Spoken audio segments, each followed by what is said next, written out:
किसी तरह उन लोगों ने लड़की को इतना डराया कि उसका चेहरा ही बिगड़ गया। कुछ मिनट पहले लड़की ने लाइट जलाई तो देखा कि कुछ लोग उसके सामने खड़े थे। वो इतनी डर गई कि जमीन पर गिर गई। उसने देखा कि उन सभी के सिर अजीब ढंग से झुके हुए थे और वे उसे घूर रहे थे। लड़की पीछे हटने की कोशिश करने लगी, लेकिन वे सब उसकी ओर बढ़ने लगे।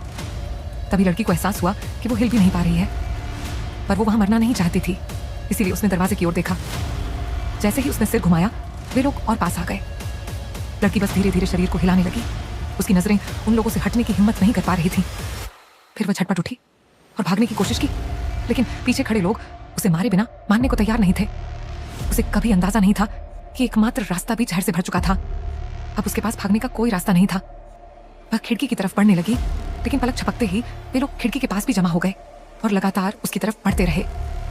लड़की इतनी डर गई कि उसका डायपर भी भीग गया, लेकिन फिर भी वह आखिरी कोशिश करना चाहती थी। जैसे ही वह दरवाजे की ओर भागी, उसे उन लोगों ने पकड़ लिया। कमजोर सी लड़की को उन्होंने उठाकर सिर के ऊपर ले लिया। उसमें कोई ताकत नहीं बची थी। अगले ही पल उन्होंने उसे जोर से मेज पर दे मारा। लड़की ने कभी सपने में भी नहीं सोचा था कि उसकी मौत ऐसे होगी। वे लोग जैसे ज़ॉम्बी बनकर उस पर टूट पड़े और इस तरह उसे मौत के घाट उतार दिया।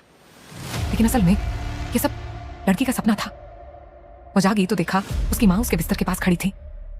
अगले ही पल उसकी माँ ने आईने को तोड़ दिया। ये देखकर लड़की ने घबराकर अपनी बांह में लगी सुई को निकाल दिया। तभी उसकी माँ ने टूटी हुई आईने की एक कांच की धारदार टुकड़ी उठाई और उसे अपनी गर्दन में घुसा लिया। जिस किसी ने भी मुस्कुराहट देखी, उसे मार दिया गया। आखिरकार लड़की अस्पताल से भाग निकलने में सफल